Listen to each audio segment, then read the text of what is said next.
তরুণ যুবকেরা, হে আমার বন্ধুরা, হে আমার মুরব্বিয়ানিরা, শুনে রেখে দিন বাবা।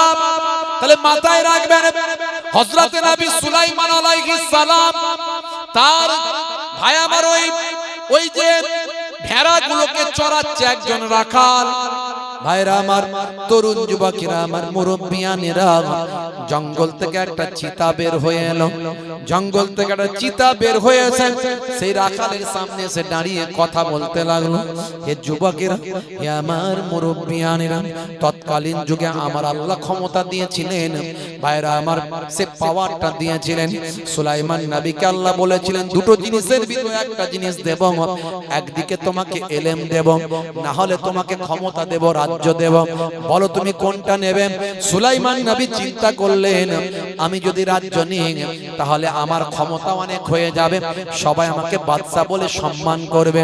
কিন্তু আমি যদি এলেম না জানি তাহলে আমি মহান আল্লাহকে চিনতে পারবো না। সুলাইমান নবী বললেন, আমার আল্লাহ, আমি রাজ্য চাই না, আমি এলেম চাই। সাম্রাজ্য চাই না, আমি এলেম চাই, জ্ঞান চাই। যে জ্ঞানে, যে এলেমে আমি আপনাকে চিনতে পারবো। জোরে হবে না? আর জোরে হবে না? আমার আল্লাহ খুশি হলেন, খুশি হয়ে বললেন, হে নবী সুলাইমান, যাও, তোমাকে দুটোই দিলাম। জোরে হবে না?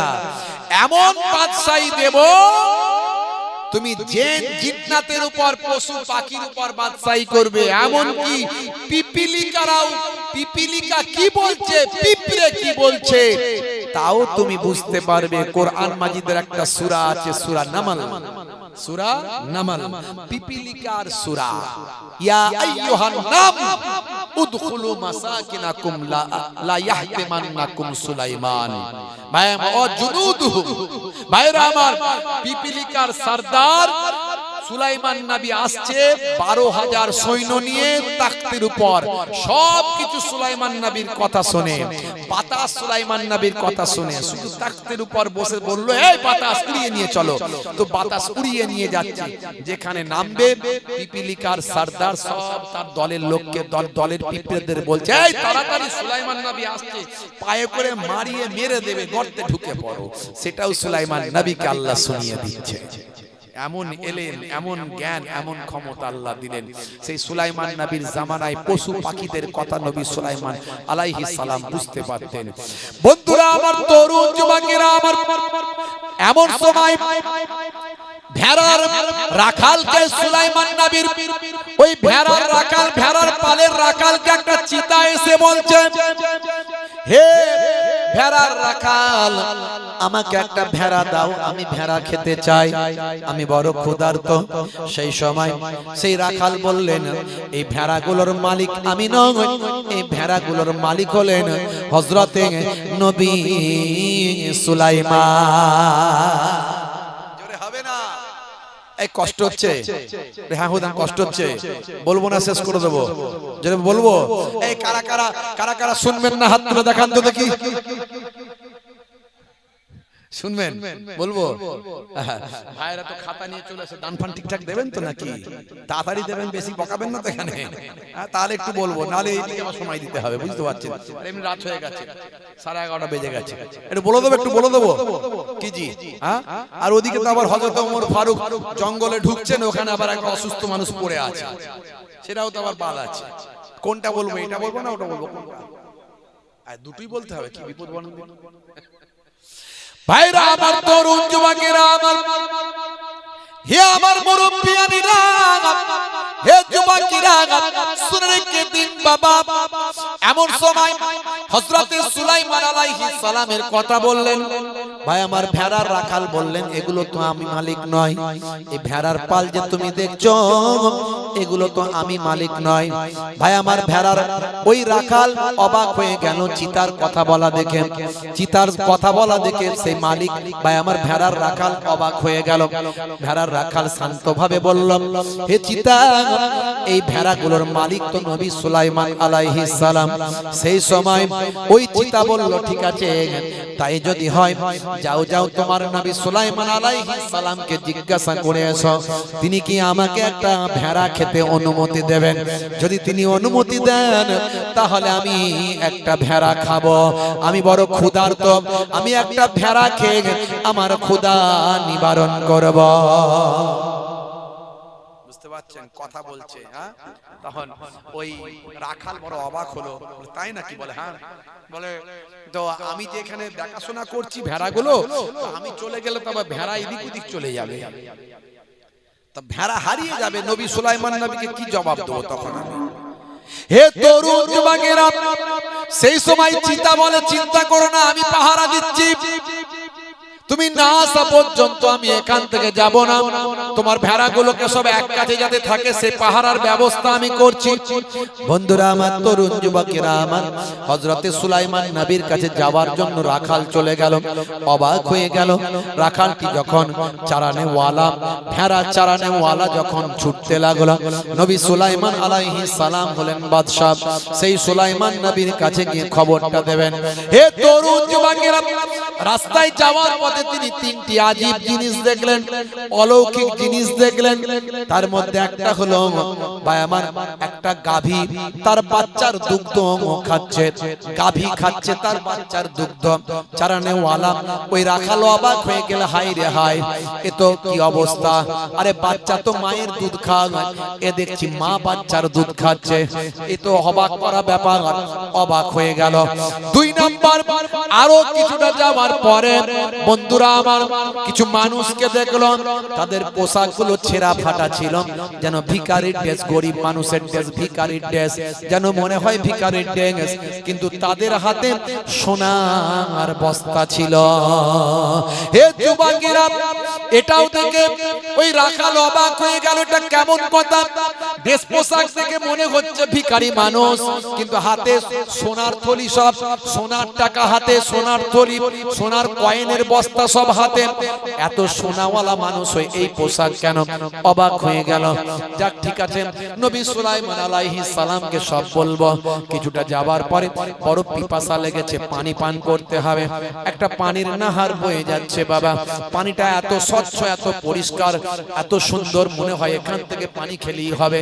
এই মনে করে পানির নাহারের কাছে গিয়ে যখন পানিটা তুলতে যাবে, এমন সময় দেখেন পানির মধ্যে এত দুর্গন্ধ, এত দুর্গন্ধ, পানি আর মুখে তোলা গেল না। হযরতে সুলাইমান নবীর কাছে গিয়ে সব ব্যাখ্যা করলেন। সুলাইমান নবী বললেন, বাবা রে, চিন্তা করো না, কিছু ভেবো না, সব আল্লাহর নিয়ামত। এগুলো তুমি যেগুলো দেখেছো, এগুলো সব কিয়ামতের আলামত। তুমি দেখেছো মা তার সন্তানের দুগ্ধ খাচ্ছে, তার মানে কি জানো? ওই গাভী তার বাছুরের দুগ্ধ খাচ্ছে, তার মানে হলো আখিরি জামানায় এমন একটা সময় আসবে, আখিরি জামানায় এমন একটা সময় আসবে কিয়ামতের আগে ভাইরা আমার, তৎকালীন যুগে ভাই আমার নারীরা এমন জায়গায় পৌঁছে যাবে, মা তার মেয়েকে এমন ভাবে মানুষের কাছে ছেড়ে দেবেন, যার দ্বারাই মানুষের কাছে ছেড়ে দেবেন ভাই আমার, মা তার মেয়েকে মানুষের কাছে উন্মুক্ত করে দেবেন, যাতে করে ওই মহিলা ভাই আমার সেখান থেকে কিছু লাভবান হতে পারে, অর্থাৎ মা সেখান থেকে কিছু ফায়দা হাসিল করতে পারে। মা তার মেয়েকে এমন ভাবে মানুষের কাছে ছেড়ে দেবেন যাতে করে ওই মা ভাই আমার সেখান থেকে কিছু ফায়দা হাসিল করতে পারে। এটা হলো কিয়ামতের আলামত, আমার আল্লাহ তোমার চোখে ধরা দিয়েছেন। দুই নাম্বার হলো, তুমি যে ফকিরগুলোকে দেখলে ছেঁড়া পোশাক দেখেছো, তাদের হাতে স্বর্ণ, আসলে এটাও একটা কিয়ামতের আলামত। তৎকালীন যুগে এমন একটা উম্মতের মধ্যে হবে, সেই সময় গরিব মানুষগুলো তাদের মাঝখানে সুদের টাকার পাহাড় তৈরি হয়ে যাবে। সুদখানায় তারা সুদের কারবার করবেন ভাই আমার, সুদের কারবার করে তারা মালিক হয়ে যাবে, অথচ তারা সাধারণ মানুষ, ধন দৌলত ব্যবসা বাণিজ্য করে কামাবে না, তারা সুদের কারবার করে ধন দৌলতের মালিক হবে। তুমি সেটাই দেখেছো, এই মানুষগুলোর মাধ্যমে আমার আল্লাহ তোমাকে সেটা দেখিয়েছেন। তিন নাম্বার হলো, হে তরুণ যুবকেরা, হে আমার বন্ধুরা, হযরত নবী সুলাইমান আলাইহিস সালাম বললেন, হে বাবা চারানেওয়ালা, তুমি যেটা দেখেছো স্বচ্ছ পানির নাহার বয়ে যাচ্ছে, কিন্তু সেখান থেকে এত দুর্গন্ধ তুমি খেতে পারলে না। আসলে এটা হলো কিয়ামতের একটা আলামত। কিয়ামতের আগে এমন চাকচিক্য বেড়ে যাবে, এমন চকচকে সব জিনিস বেড়ে যাবে, সব জিনিসের মধ্যে এমন চাকচিক্য হবে, কিন্তু তার ভিতরে যে দুর্গন্ধ আছে, সেই দুর্গন্ধ আল্লাহর দরবারে অনেক বেশি গন্ধ, আল্লাহর দরবারে সেটা অনেক বেশি খারাপ, অথচ তার ভিতরে অনেক দুর্গন্ধ পাপ পরিপূর্ণ। তার মানে মানুষের উপরটা চকচকে হবে, মানুষের উপরটা হবে চাকচিক্য, ভিতরে তার মধ্যে নোংরামি, খারাপি, গুনাহ, পাপ, অত্যাচার, ভাই আমার পাপিষ্ট ভরপুর থাকবে। এটাও হলো কিয়ামতের আলামত। আজকে সব মিলছে না মেলেনি? জোরে বলেন। উপরে চিকচাক খুব সুন্দর, কিন্তু সেই চিকচাক সৌন্দর্যটা কোথা থেকে হলো, কিভাবে হলো? দেখবেন তার ভিতরে খারাপি আছে, বদবুই আছে, গন্ধ আছে, নোংরামি আছে। ভাইরা আমার, আর আমার নবীর নির্দেশনা যদি আপনি চলেন, জীবনটা আপনার ধন্য হয়ে যাবে, আখিরাতটা আপনার উজ্জ্বল হয়ে যাবে। আমার আল্লাহ জানিয়ে দিয়েছেন, ওই সমস্ত বান্দা বান্দীদের জন্য আমার দয়ার জান্নাত, জান্নাতুল ফেরদাউস দান করে দিলাম। হে তরুণ যুবকেরা, হে আমার বন্ধুরা, হে আমার মুরব্বিয়ানিরা, শুনে রেখে দিন বাবা, বোম্বাইয়ের জমিনে একজন ইমাম সাহেব ঘোষণা করলেন, শুনে রেখে দাও, জুম্মার দিনে ওয়াজের মধ্যে দিয়ে ঘোষণা করলেন, মানুষজন বেড়ে গেছে মসজিদে, নামাজের জন্য আর জায়গা হয় না, তাই মাঝখানে যে ফাঁকা জায়গাটা আছে, এই জায়গাটাই ছাদ দিতে হবে। হে তরুণ যুবকেরা, হে আমার মুরব্বিয়ানেরা, ইমাম সাহেব ঘোষণা করলেন, হে নামাজিরা, সামনে সপ্তাহে আপনারা টাকা পয়সা কিছু নিয়ে আসবেন, 2.5 লাখ টাকা খরচ, 2.5 লাখ টাকা খরচ ছাদ ঢালাই দিতে, তার ব্যবস্থা আপনারা করেন। মানুষ বড় কষ্ট পায়, পানি হলে ভিজে যায়, রৌদ্রের তাপে গাটা গরম হয়ে যায়, রৌদ্রে কষ্ট হয়ে যায়, জুম্মার দিনে মানুষের আর জায়গা হতে চায় না, তাই সামনের ফাঁকা জায়গাটা ঢালাই দিতে হবে, ছাদ দিতে হবে। ভাইরা আমার, আপনারা সামনে সপ্তাহে যে যেমন পারেন টাকা পয়সা জড়ো করে নিয়ে আসবেন, তাড়াতাড়ি ছাদের ব্যবস্থা করতে হবে। বোম্বাইয়ের জমিনে ইমাম সাহেব ঘোষণা করেছেন, বাবা ভাই আমার 1 সপ্তাহ পরে হয়তো লোকে নিয়ে আসবে। পরের দিনে বিকাল বেলা একজন দুস্থ মানুষ ভাই আমার এসে হাজির হলো, ইমাম সাহেব কোথায়, ইমাম সাহেব কোথায়? মসজিদে ঢুকে বলল, মসজিদের কেয়ারটেকার খাদেম, সে সব বলল, কি ব্যাপার, আপনি কেন এসেছেন? না, আমি ইমাম সাহেবের সঙ্গে দেখা করতে এসেছি, আপনাকে দেখে তো মনে হয় বড় অসহায় মানুষ, আপনি কি চাঁদা টাদা চাইতে এসেছেন? না, মসজিদে বলবেন মুসল্লিদের কিছু চাঁদা দেওয়ার জন্য। না না না, আমি চাঁদা চাইতে আসিনি, আমার পোশাক আশাক দেখে সত্যি গরিব, আমি গরিব মানুষ, কিন্তু চাঁদা চাইতে আসিনি, আমি চাঁদা দেওয়ার জন্য এসেছি। কি ব্যাপার? ইমাম সাহেব বলেছিল না যে এই ছাদ ঢালাই করতে হবে, লোকের কষ্ট হচ্ছে, মুসল্লিদের 2.5 লাখ টাকা লাগবে, তা আমি 2.5 লাখ টাকা নিয়ে এসেছি। জোরে হবে না, জোরে হবে না।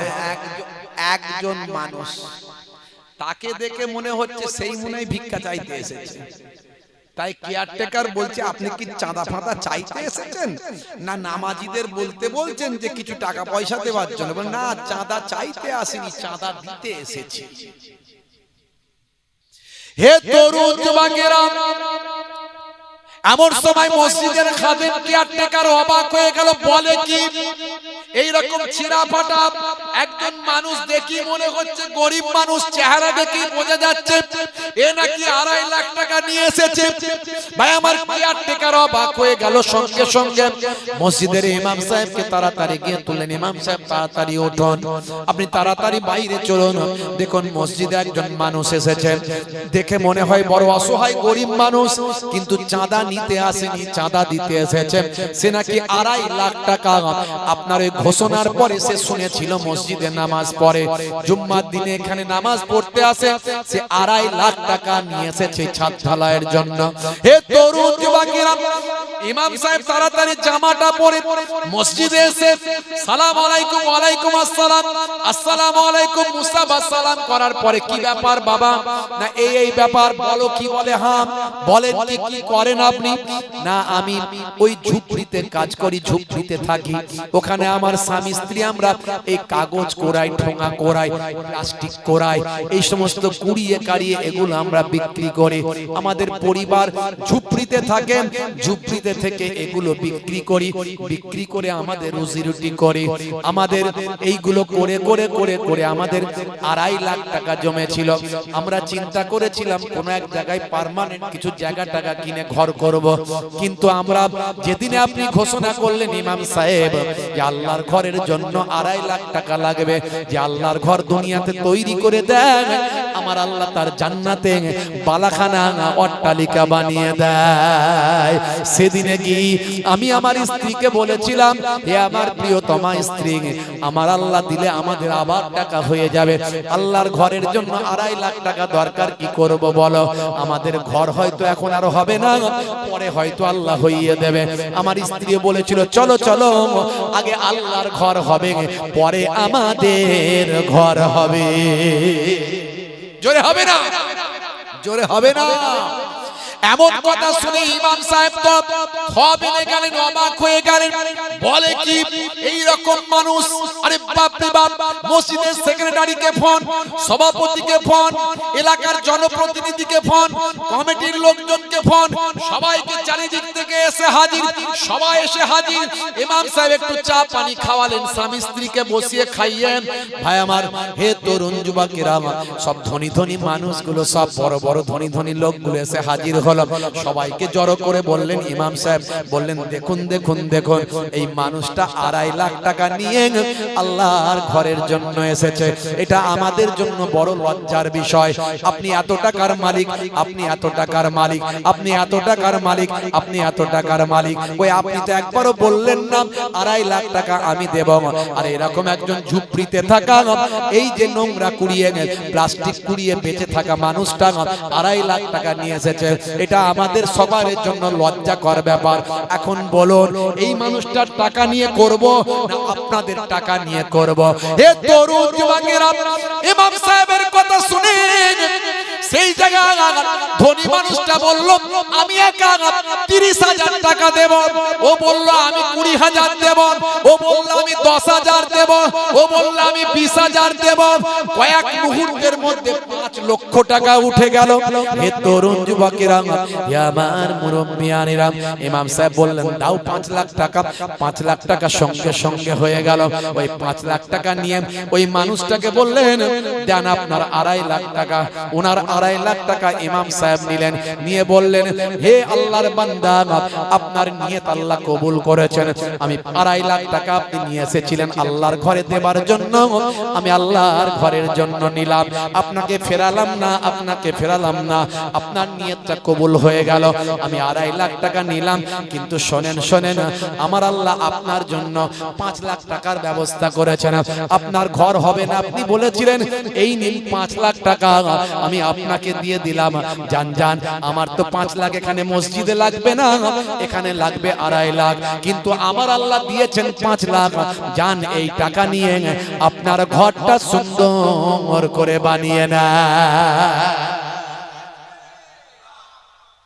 হে তরুণ যুবকেরা, ওই গরিব মানুষ, ঝুপড়িতে থাকা মানুষটা আর সহ্য করতে পারলো না, ঝরঝর করে কাঁদতে লাগলো, চোখ দিয়ে অশ্রু ঝরে যায়।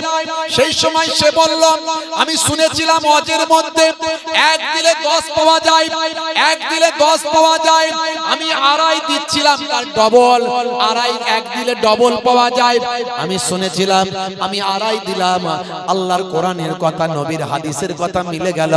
আহারে, আমি অবাক হয়ে যাই। আমি হাতে নাতে ফল পেলাম, হাতে নাতে লাভবান হলাম। আমি আল্লাহর ঘরের জন্য 2.5 দিলাম, আর তার বিনিময়ে আমার আল্লাহ আমাকে 5 দিয়ে দিলেন। জোরে হবে না?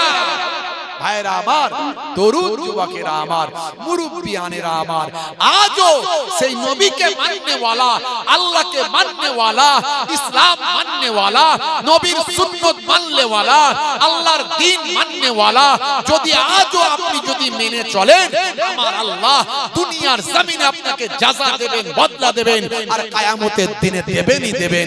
আমার আল্লাহ সেটা প্রমাণ করে দিলেন।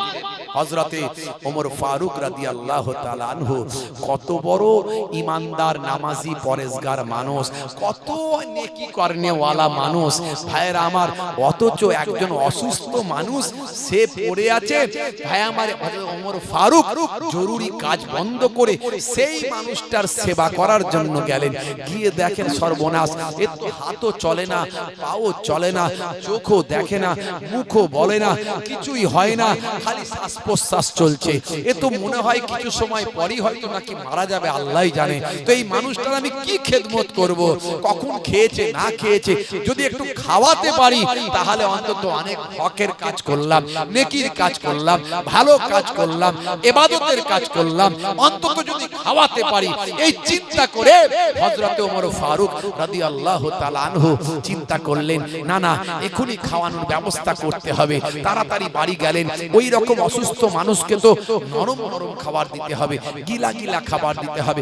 বাড়িতে গিয়ে গিলা গিলা নরম নরম খাবার তাড়াতাড়ি বানাচ্ছেন, মনে মনে করছেন, না জানি আমার আগে এসে কেউ না খাইয়ে দেয়, নেকিটা সে না নিয়ে ফেলে, আমি নেকি থেকে বঞ্চিত না হয়ে যাই। তাড়াতাড়ি বাড়ি থেকে গিলা গিলা নরম নরম খাবার নিয়ে তাড়াতাড়ি চলে এলেন। এসে তার মুখে একটু হাতটা ধুয়ে খাওয়াতে শুরু করলেন। কিন্তু হলে কি হবে, যতই খাওয়ানোর চেষ্টা করছে মুখ থেকে খাবার সব বেরিয়ে চলে আসছে, পেটে খাবার ঢোকে না। হযরত ওমর ফারুক জোর করে যখন একটু খাওয়ানোর চেষ্টা করছে, তাকে সর্বনাশ, মুখ থেকে খাবার ঢোকা তো দূরের কথা, বাইরে আমার মুখ থেকে রক্ত বেরিয়ে গেল, মুখ থেকে রক্ত বেরিয়ে গেল। হে তরুণ যুবকেরা, হে আমার বন্ধুরা, হে আমার মুরব্বিয়ানেরা, শুনে রেখে দিন বাবা। এমন সময় দেখতে পাওয়া যায় হযরত ওমর ফারুক বড় আফসোস করলেন, আরে আমি খাওয়াতে পারলাম না, মুখ থেকে রক্ত বেরিয়ে গেল। আল্লাহর দরবারে বলতেন, আল্লাহ এটা কেন হলো? আমি তো কত ভুল কাজ করে ফেললাম, মানুষটাকে খাওয়াতে পারলাম না, বরং কষ্ট দিয়ে ফেললাম। আহারে আমি কি কাজ করে ফেললাম? হযরত ওমর ফারুক বড় চিন্তিত হয়ে গেলেন। হে তরুণ যুবকেরা, কিন্তু আশেপাশে দেখেন কেউ না কেউ নিশ্চয় খাইয়ে দিয়ে যায়, খাবার তো পড়ে আছে এদিক ওদিক ছড়িয়ে ছিটিয়ে, নিশ্চয় কেউ না কেউ খাবার খাওয়ায়। হযরত ওমর ফারুক বড় চিন্তিত হলেন, কিন্তু কি কায়দায় খাওয়ায়, কিভাবে খাওয়ায়, দেখি তো একটু অপেক্ষা করি কেউ এসে খাওয়ায় কিনা। একটা গাছের গোড়ায় হযরত ওমর ফারুক চুপটি মেরে বসে রইলেন, অপেক্ষা করতে লাগলেন। বেশ কিছু সময় পরে দেখেন ভাই আমার মরিচিকার লাল পাথরের উপর দিয়ে, মরিচিকার ভাই আমার মরিচিকার উপর দিয়ে, মরুভূমির মরিচিকা ভেদ করে লাল পাহাড়, লাল পাথরের উপর দিয়ে পাহাড় ভেদ করে কেউ যেন বেরিয়ে আসছে। ভাই আমার সেখান থেকে বেরিয়ে আসছে হন্তদন্ত হয়ে, এই জঙ্গলের দিকেই যেন আসছে। মনে হয় মানুষটাকে হয়তো খাওয়াতে আসছে, কিন্তু হাতে তার যেন কিছু একটা আছে। কিন্তু মরিচিকার, মরুভূমির মরিচিকা লাল পাথরের বালির উপর, ভাই আমার পাথরের উপর দিয়ে আসা এই বাতাসের আলো আর সূর্যের তাপে তাকে যেন আবছা চেনা যায়, ভালো করে বোঝা যায় না।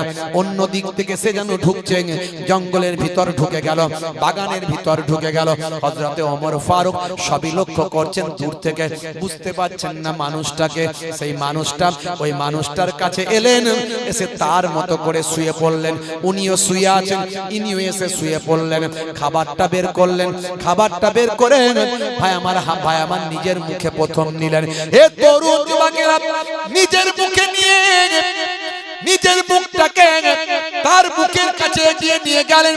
পাখির বাচ্চাকে যেমন পাখি খাওয়ায়, মুখের ভিতরে মুখ ভরে দেয়, এই রকম ভাবে মুখের ভিতরে মুখটা ভরে দিয়ে মুখ দিয়ে মুখে খাওয়াতে শুরু করলেন।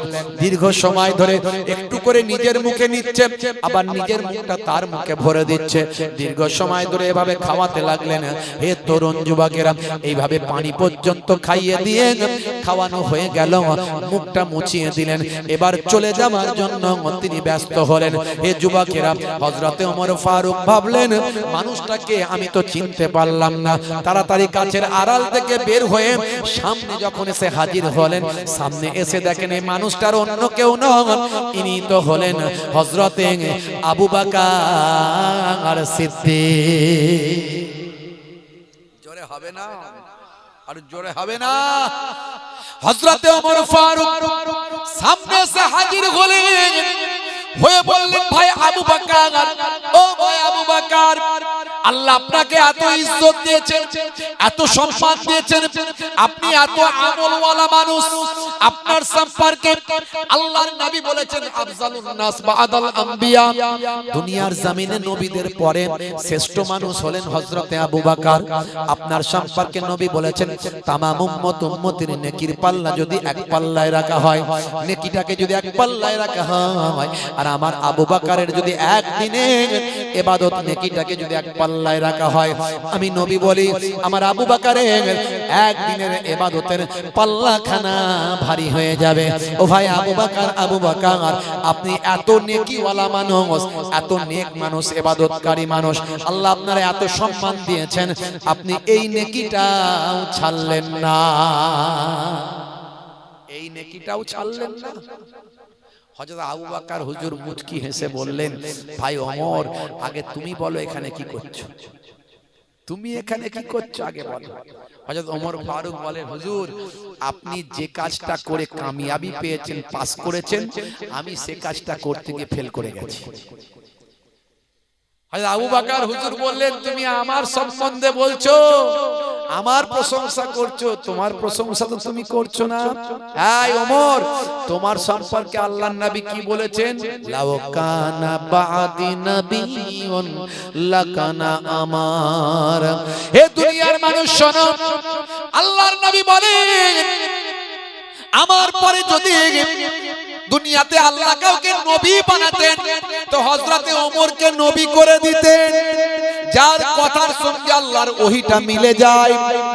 সেই হযরতে ওমর ফারুককে হযরতে আবু বকর বললেন ভাইয়া ওমর, আমার আল্লাহ আপনার কত সম্মান দিয়েছেন, কত ইজ্জত দিয়েছেন, তারপরও আপনি নেকির জন্য ছুটে এসেছেন।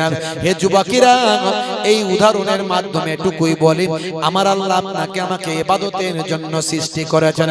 সব ক্ষেত্রে হাঁটা চলা শোয়া বসা কাজ কর্ম সবেতেই আছে ইবাদত, ইবাদতের জন্য সৃষ্টি করেছে। নামাজ তো পড়তেই হবে, বলুন ইনশাআল্লাহ নামাজ ছাড়বেন না, নামাজ ছাড়বেন না। কারা কারা নামাজ পড়বেন হাত তুলে দেখান তো দেখি।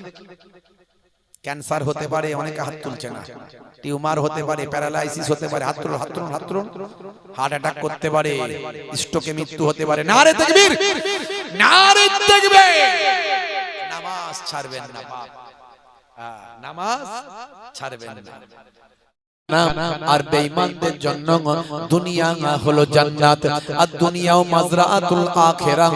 দুনিয়াটা হলো ভাই আমার পরকালের জন্য শস্য ক্ষেত্র।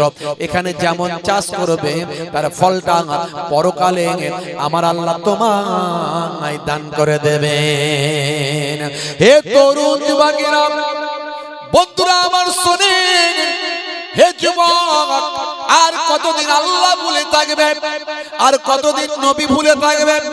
কত মানুষকে তুমি মরতে দেখেছো, কত মানুষকে তোমার চোখের সামনে মারা যেতে দেখেছো, কত মানুষের জানাজায় তুমি অংশগ্রহণ করেছো, কত মানুষকে তুমি দাফন করতে দেখেছো, কাফন পড়তে দেখেছো, কত মানুষকে তোমার চোখের সামনে মারা যেতে দেখেছো। হে যুবক, তোমাকে একদিন মরতে হবে বাবারা। আর কতদিন আল্লাহর পথ ছেড়ে থাকবে, কতদিন নবীর পথ ছেড়ে ভুলে থাকবে? এই দুনিয়া খেলতামাশার জীবন, এই খেলতামাশার মধ্যে কতদিন পড়ে থাকবে? এসো এসো আল্লাহর পথে ফিরে এসো। আমার আল্লাহ বলছেন বান্দা, আমি তোমাদেরকে এই পৃথিবীতে সৃষ্টি করেছি আমার ইবাদতের জন্য, ইবাদত ছাড়া অন্য কোনো উদ্দেশ্যে আমি আল্লাহ তোমাদের সৃষ্টি করি না। হে তরুণ যুবকেরা,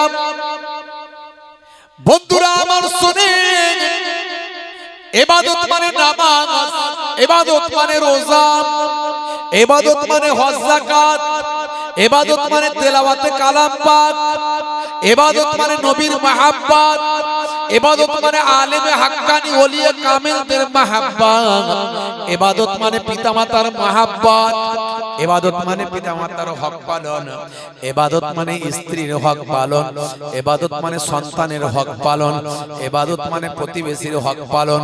এ তরুণ যুবকেরা ইসলাম কত সুন্দর করে আপনাকে জানিয়ে দিয়েছেন। হাক্কুল মুসলিমে আলাল মুসলিমে খামস, রাদ্দুস সালাম ওয়া ইয়াদাতিল মারিজ ওয়া ইত্তিবাইল জানাইজ ওয়া ইজাবাতুদ দাওয়াত ওয়া তাসমিয়াতিল আতিস। হে তরুণ যুবকেরা, মুসলমানের উপর পাঁচটা হক আছে, এই হকগুলো পালন করাও ইবাদত।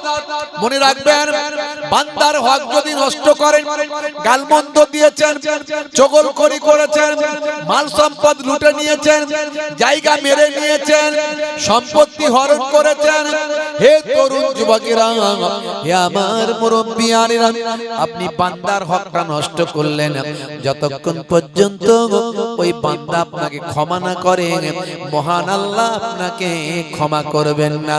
কিন্তু আপনি বেশ কিছুদিন অজ্ঞতার কারণে নামাজ ছেড়ে দিয়েছিলেন, এখন আপনার মনে হয়েছে নামাজ ছেড়ে দিয়ে আমি অনেক গুনার কাজ করেছি, আপনি এখন রেকটিফাই করছেন, বেশি বেশি নামাজটা কাজা নামাজগুলো পড়ার চেষ্টা করছেন, বেশি বেশি আল্লাহর কাছে কান্নাকাটি করছেন, আল্লাহ আমি অনেক জীবনে পাপ করে ফেলেছি, আমি অনেক জীবনে অন্যায় কাজ করে ফেলেছি, তোমার হক নষ্ট করেছি, তোমার নামাজ ছেড়ে দিয়েছিলাম, তোমার হুকুম নির্দেশনা অমান্য করেছিলাম। হে তরুণ যুবকেরা, এখন যদি আপনি আল্লাহর দরবারে নামাজের পাটিতে যদি কাঁদেন, হে দুনিয়ার মানুষ শোনো, আমার আল্লাহ জানিয়ে দিলেন ওয়াস্তাইনু বিসসাবরি ওয়াসসালাম, বান্দা তোরা আমার কাছে সাহায্য প্রার্থনা কর ধৈর্য এবং নামাজের মাধ্যমে। আপনি নামাজের মাধ্যমে সিজদায় গিয়ে আল্লাহর কাছে কেঁদে কেঁদে বললেন, আল্লাহ তুমি আমাকে ক্ষমা করে দাও, তুমি আমাকে মাফ করে দাও। হে তরুণ যুবকেরা, আমার আল্লাহ বলেন, বান্দারে, যখন বান্দা আমার কাছে ক্ষমা চায়, যখন বান্দা আমার কাছে মাফ চায়, আমি আল্লাহ তাআলা তাকে ক্ষমা না করলেন, সে যখন আমার কাছে হাত তোলে, আমি তাদেরকে ফিরিয়ে দিতে বড় লজ্জা বোধ করি।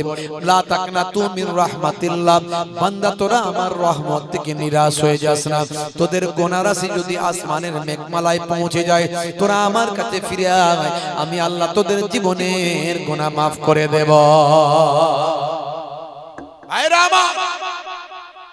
আল্লাহর হক নষ্ট হয়েছে, আপনি তওবা করুন।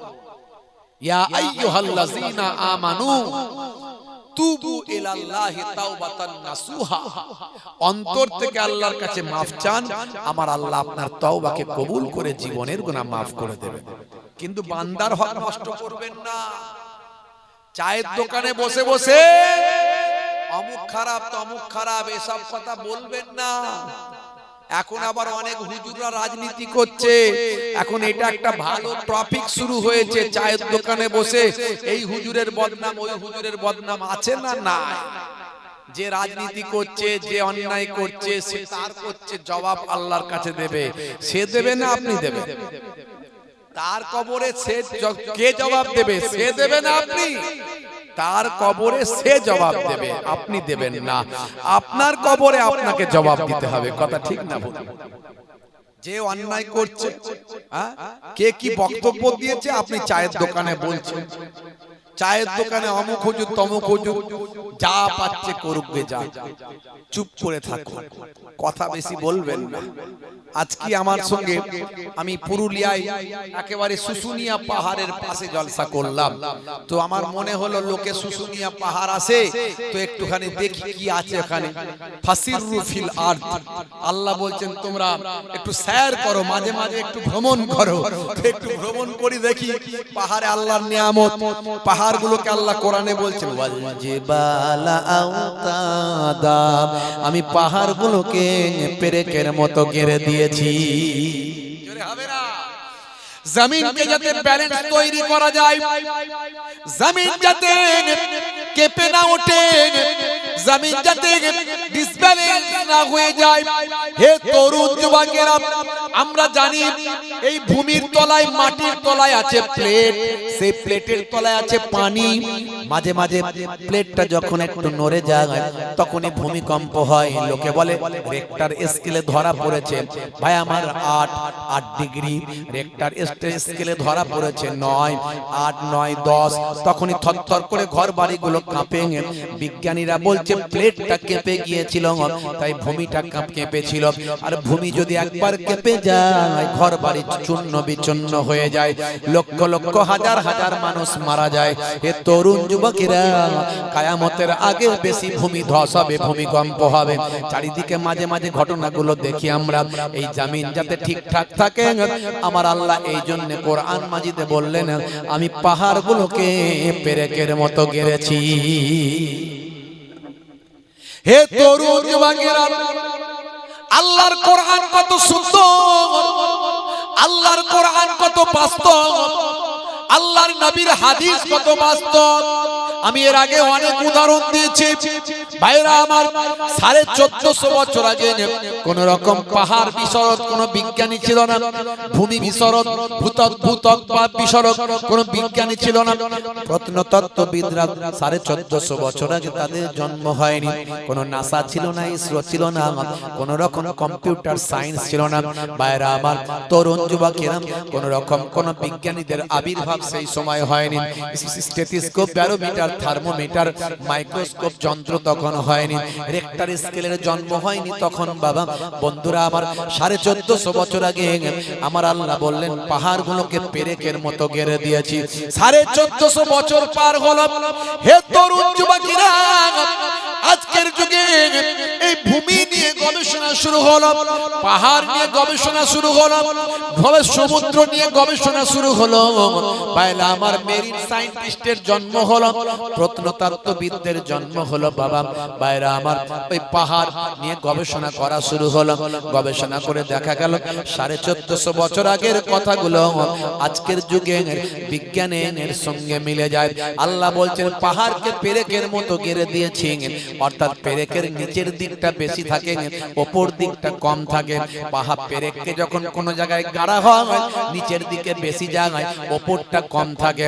1450 বছর আগে আল্লাহ পাহাড়কে পেরেকের সঙ্গে তুলনা করলেন। আজকের গবেষণায় প্রমাণ হয় সত্যি তো পাহাড়গুলো উপরে যেটুকু দেখতে পায় তার 70 থেকে 80 ভাগ মাটির নিচে আছে। জোরে হবে না? দেখেছেন ভাইরা আমার, আমি গেলাম সেখানে, গিয়ে আমি দেখলাম শুশুনিয়া পাহাড়, উঠলাম, আমাকে লোকজন নিয়ে তুললো। ওখানে দেখলাম পুরোটাই উঠতে পারিনি, অনেক উঁচু। তো যাই হোক, এই পাহাড় গাছপালায় আবৃত পাহাড়, সেই পাহাড় ছাড়া আর ওখানে তেমন কিছু দেখার নাই।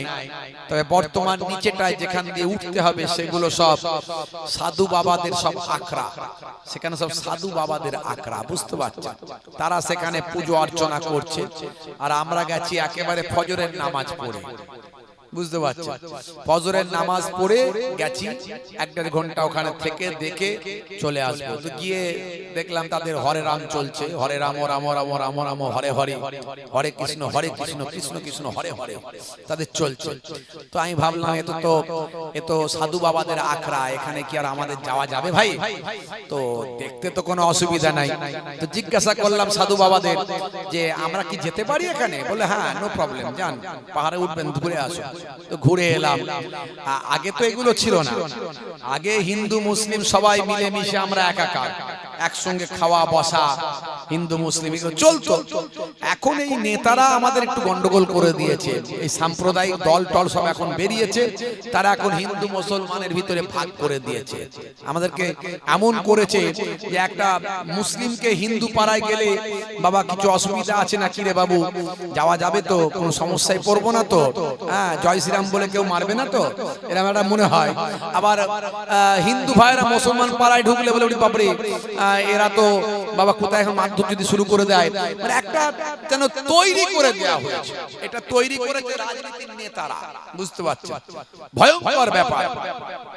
পরিবেশ জঘন্য জায়গায় চলে গেছে।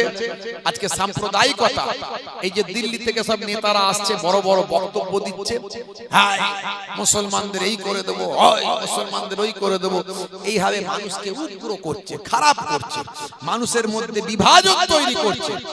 আমাদেরকে সাবধান হতে হবে, সচেতন হতে হবে, আমাদেরকে ঠান্ডা ব্রেনে কাজ করতে হবে, মাথা গরম করলে চলবে না। এই সাম্প্রদায়িক শক্তি আজকে উত্তরপ্রদেশ, আসাম, ভাই আমার আপনারা দেখতে পাচ্ছেন, সেসব জায়গায় তো আমরা যাই, কি পজিশন তৈরি করেছে ভাই আমার। সামান্য অজুহাত দেখিয়ে তারা মসজিদ ভেঙে দিচ্ছে, মাদ্রাসা ভেঙে দিচ্ছে। সব পার্টি খারাপ, কোনো পার্টিকে আমি ভালো বলছি না, আমি কোনো পার্টিও করি না, কোনো পার্টির প্রচারও করি না, সব পার্টি খারাপ। কিন্তু আপনাকে তো মানতেই হবে কোন একটা পার্টিকে, না হলে তো সরকার গঠন হবে না। তো মাথায় রাখতে হবে যে ওই সাম্প্রদায়িক শক্তি যেন এখানে আমাদের মাঝখানে ভাই আমার বিভাজন তৈরি করতে না পারে, আমাদের বিপদ ঘটাতে না পারে। কি করলে সাম্প্রদায়িক শক্তিকে রুখতে পারবো সেটা আমাদের করতে হবে, নাহলে পরিস্থিতি খুব খারাপ। আজকে ওখানে গিয়ে তো আমি উপরে উঠলাম, উঠে এসে নামলাম, তো আমার সঙ্গে কয়েকটা সাধু বাবার পরিচয় হলো। তারা আমার ড্রেস ফেস দেখে আমার দিকে তাকাচ্ছে। তো আমি তো আমার ইসলামের নির্দেশ, বাবু ভালো আছেন যেভাবে বলার আমি বললাম। তারাও দেখলাম বেশ সাধু বাবাগুলো ভালোই ছিল, তাদের মধ্যে অতটা এ ছিল না, এবং তারা অনেকটা ভালো। তারপরে তারাই কথা শুরু করলো যে বাহ, এই তো আপনারা এলেন, ঘুরতে এলেন, বলুন না আজকে যা চলছে, হিন্দু মুসলমান বিভাজন করছে কিছু মানুষ, এটা তো আমাদের কালচার নয়, আমরা তো মিলেমিশে চলেছি, আজকে কত ভালো সম্পর্ক আমাদের। তাদের সঙ্গে চাটা খাওয়া হলো, কথা হলো, গল্প হলো। একজন সাধু বাবা কথা বলতে বলতে কিছু নৈতিকতার নীতির কথা বলল।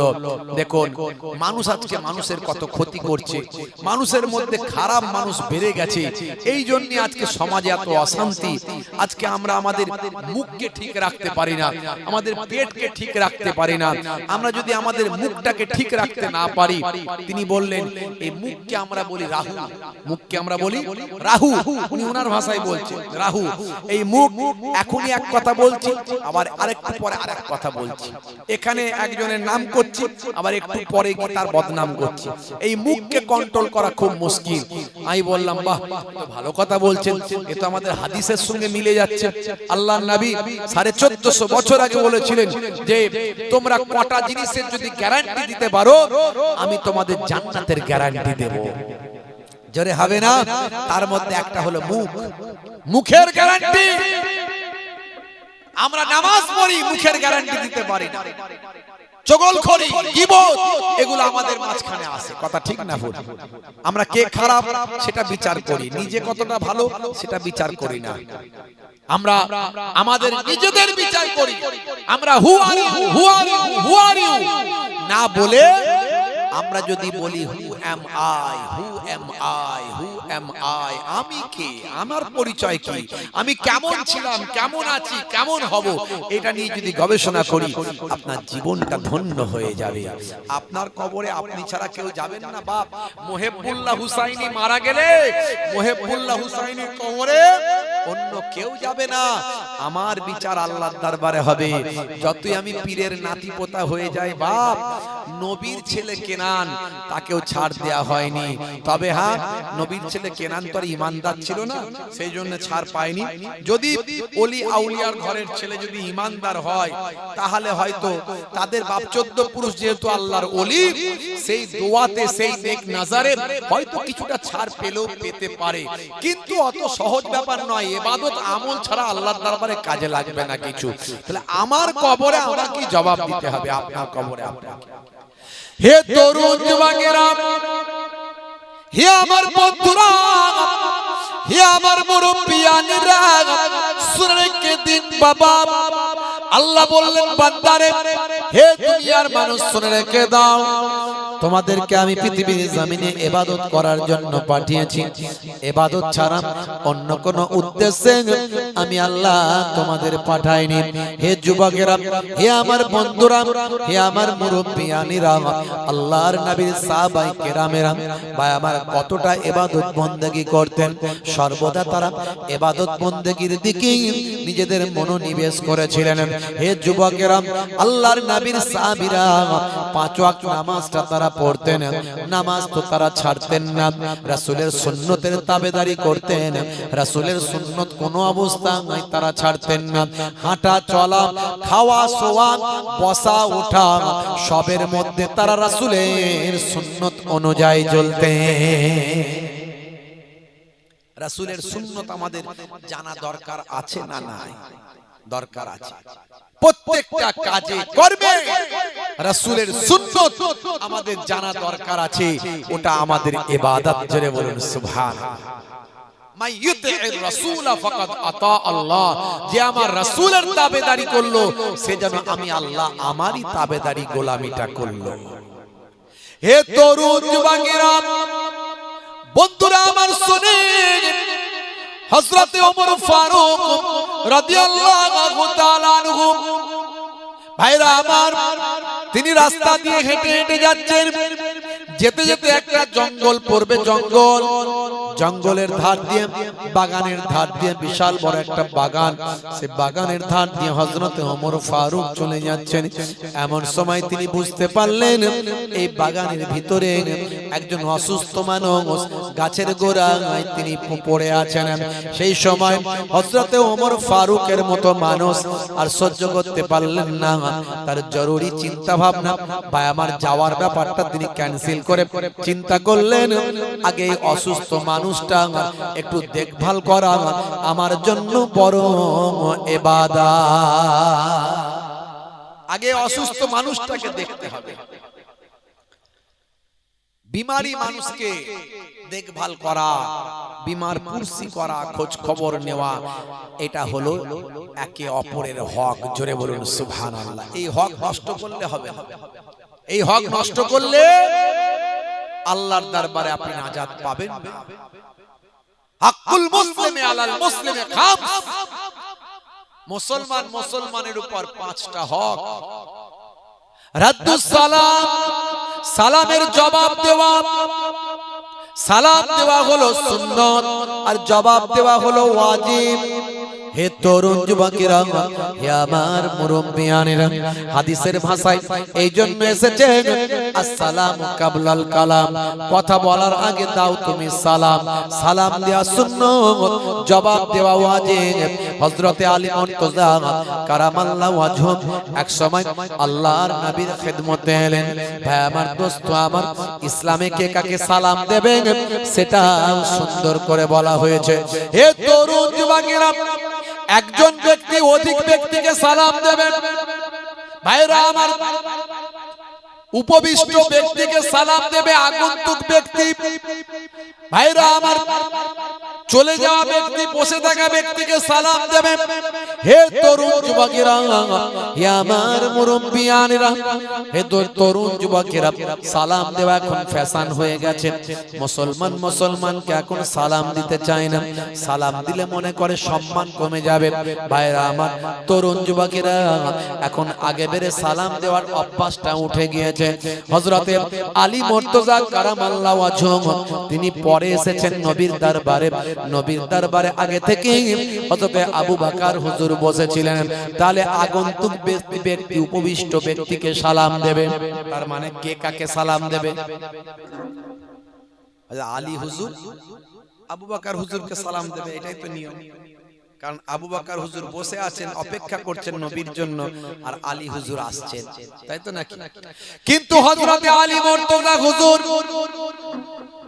আবু বকর হুজুরকে সালাম দিলেন না। হে তরুণ যুবকেরা, হযরতে আবু বকর হুজুর অবাক হয়ে গেলেন যে হযরতে আলী এলেন, তিনি তো আমাকে সালাম দেবে, এটাই তো নবীর তরিকা, তিনি আমাকে সালাম দিলেন না। হযরতে আবু বকর হুজুর অবাক হয়ে গেলেন, হযরতে আলী হুজুরকে সালাম দিলেন, আসসালামু আলাইকুম। হযরতে আলী মুর্তজা হুজুর সালামের জবাব দিলেন, ওয়া আলাইকুম আসসালাম। আল্লাহর নবী হুজরা মোবারকের মধ্যে থেকে বাইরে বের হয়ে এলেন, মসজিদে নববী শরীফে এসে হাজির হলেন। আল্লাহর নবী নবী আসার সঙ্গে সঙ্গে সাহাবীরা উঠে ইস্তেকবাল করতেন, সম্মান করতেন। আল্লাহর নবী এসে সালাম খানা দিয়ে দিতেন। হে তরুণ যুবকেরা, আল্লাহর নবী সামনে হযরতে আবু বকর হুজুর, হযরত আলী মুর্তজা হুজুরের বিরুদ্ধে কমপ্লেন করলেন, ইয়া রাসূলুল্লাহ, হাবিবাল্লাহ, ও আখির জামানার পয়গম্বর, আপনার আলী আমার পরে এসেছেন, অথচ আমি আবু বকরকে সালাম দিলেন না। আল্লাহর নবী বলেন, বাবা আলী, কি ব্যাপার, তুমি কবে থেকে নবীর সুন্নাত ছেড়ে দিলে? সালাম দাওনি কেন? কি বলছে আবু বকর, কি বলছে? সালাম দাওনি কেন? হে তরুণ যুবকেরা, হযরতে আলী মুর্তজা কারামাল্লাহু ওয়াজহু সেই সময় বলেছেন, ইয়া রাসূলুল্লাহ, হাবিবাল্লাহ, গত রাত্রে আমি স্বপ্ন দেখলাম, খ্বাব দেখলাম, যে ব্যক্তি আগে সালাম দিচ্ছে, যে ব্যক্তি আগে সালাম দেবে, আমার আল্লাহ তার জন্য জান্নাতে একটা অট্টালিকা বালাখানা বানিয়ে দেবেন। আমি চিন্তা করলাম, আমি যদি আগে সালাম দিই তাহলে আমার জন্য অট্টালিকা বালাখানা তৈরি হবে, কিন্তু হযরতে আবু বকরের জন্য তো তৈরি হবে না। তাই আমি হযরতে আবু বকরকে আগে সালাম দেওয়ার সুযোগ দেওয়ার জন্য আমি আবু বকরকে সালামটা দিলাম না, যাতে করে আবু বকর আমাকে সালাম দেয়। জোরে হবে না? তাহলে যে ব্যক্তি আগে সালাম দেবে তার জন্য জান্নাতে একটা অট্টালিকা বালাখানা আল্লাহ বানিয়ে দেবেন। এখন সালাম কেউ কাউকে আগে দিতে চায় না, সবাই সালাম নিতে চায়। কথা ঠিক না ভুল বলেন? হুজুর মনে মনে করে ভক্তরা আমাকে সালাম দেবে, আমি তো হুজুর মানুষ, আমি কেন দেব? ইমাম সাহেব মনে মনে করে মুসল্লিরা আমাকে সালাম দেবে, আমি তো ইমাম বলে কথা, তাই না? দোকানদার মনে মনে করে খদ্দের আমাকে সালাম দেবে, ডাক্তার মনে মনে করে পেশেন্ট আমাকে সালাম দেবে। ভাইরা আমার, ধনী মানুষ মনে মনে করে গরিব মানুষ আমাকে সালাম দেবে। ভাইরা আমার, পীর সাহেব মনে মনে করে মুরিদ আমাকে সালাম দেবে। আর হযরতে ওমর ফারুক, হযরতে আবু বকর, হযরতে আলী মুর্তজা কারামাল্লাহু ওয়াজহু, তারা কি মনে করেন? হযরতে আলী মুর্তজা কারামাল্লাহু ওয়াজহু মনে করতেন, আমার আগে যেন কেউ না আমাকে সালাম দিতে পারে। সেই সালাম দেওয়া হলো সুন্নাত, জবাব দেওয়া হলো ওয়াজিব। এর মধ্যে বাস্তবতা আছে, আমি এর আগে বলেছি। আসসালামু আলাইকুম মানে তোমার উপর আল্লাহর শান্তি বর্ষিত হোক, আর ওয়ালাইকুম আসসালাম মানেও তোমার উপর আল্লাহর শান্তি বর্ষিত হোক। কি সুন্দর কথা। এখন ইংরেজরা কি বলে? Good morning, good evening, good night, শুভ সকাল, শুভ দুপুর, শুভ রাত্রি, শুভ সন্ধ্যা, সবই শুভ, একটা অশুভ নয়। এখন সলিমউদ্দিন ভাইয়ের সঙ্গে আর আমাদের